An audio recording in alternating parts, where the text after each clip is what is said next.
রাধে রাধে। গীতার প্রথম অধ্যায়ের অষ্টম শ্লোকে লুকিয়ে আছে যুদ্ধের আগে কুরুক্ষেত্রের সবচেয়ে বিপজ্জনক পরিকল্পনার রহস্য, যা আজও আমাদের সিদ্ধান্ত নেওয়ার ক্ষমতাকে বদলে দিতে পারে।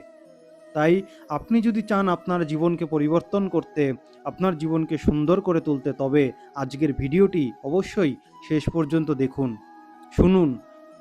তাতে আপনার জীবন, এবং আপনারা যদি চ্যানেলে নতুন হয়ে থাকেন চ্যানেলটি সাবস্ক্রাইব করে দেবেন এবং বেল আইকনটি প্রেস করে দেবেন, যাতে এইরকম নতুন নতুন ধার্মিক ভিডিও আপনাদের কাছে পৌঁছে যায়। গীতার অষ্টম শ্লোকে কি বলছে? ভবান ভীষ্মস্য কর্ণ্যাশ্চ কৃপশ্চ সমিতিঞ্জয়ঃ অশ্বত্থামা বিকর্ণশ্চ সৌমদত্তিস্তথৈব চ। দুর্যোধন বলছেন, আপনি এবং পিতামহ ভীষ্ম এবং কর্ণ ও সংগ্রাম বিজয়ী কৃপাচার্য, তেমনি অশ্বত্থামা, বিকর্ণ ও সৌমদত্তের পুত্র ভূরিশ্রবা। আপনি এবং পিতামহ ভীষ্ম উভয়েই অত্যন্ত বিশিষ্ট ব্যক্তি। দুর্যোধন বলছেন, আপনাদের দুজনের সমকক্ষ পৃথিবীতে তৃতীয় কেউ নেই।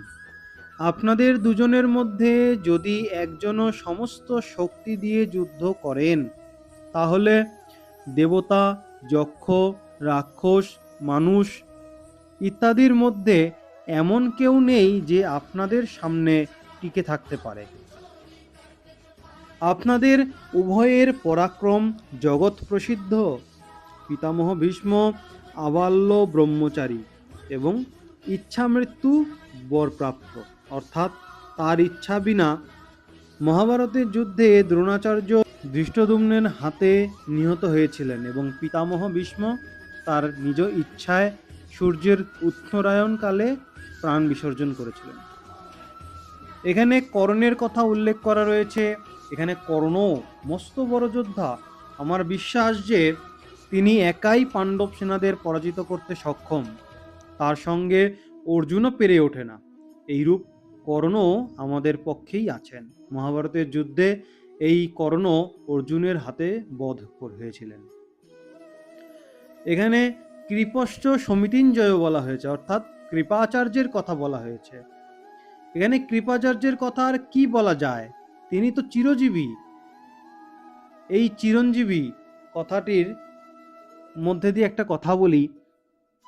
এখানে যে চিরঞ্জীবী কথাটি ব্যবহার করা রয়েছে, আমাদের এখনো 8 জন চিরঞ্জীবী জীবিত রয়েছেন। কলিযুগের যখন প্রধান 7 জন যুদ্ধ করবেন কলি নামক রাক্ষসের সাথে।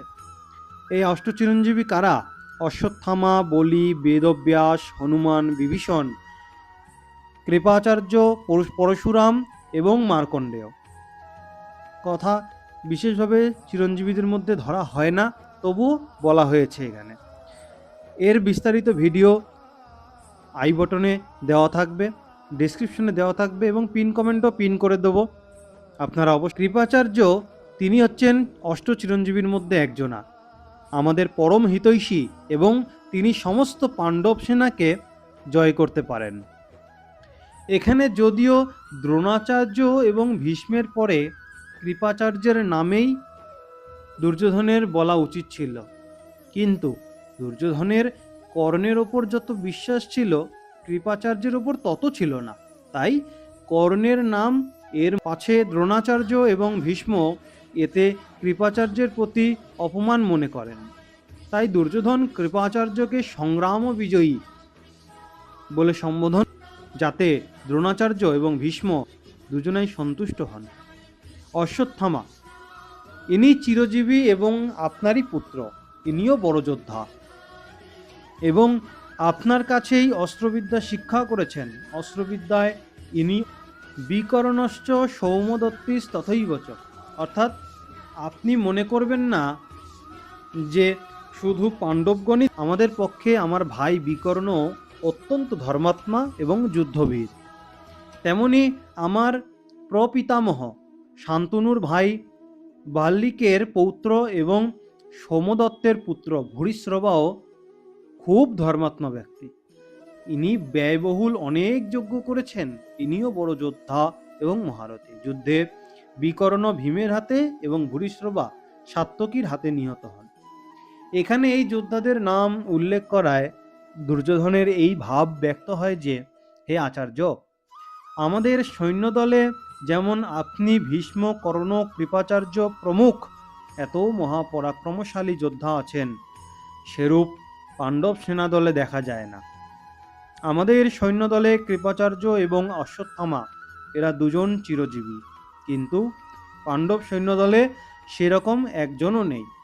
আমাদের সৈন্যদলে ধর্মাত্মা ব্যক্তিও কম নেই, তাই আমাদের ভীত হওয়ার কোনো কারণ নেই। এই গেল প্রথম অধ্যায়ের ৮ম শ্লোকে দুর্যোধন দ্রোণাচার্যের নিকটে নিজের আগামী পর্বে আমরা গীতার প্রথম অধ্যায়ের ৯ম শ্লোকে কি বলছেন তা জানব। আজকের মতো সকলে ভালো থাকবেন, আনন্দে থাকবেন। রাধে রাধে।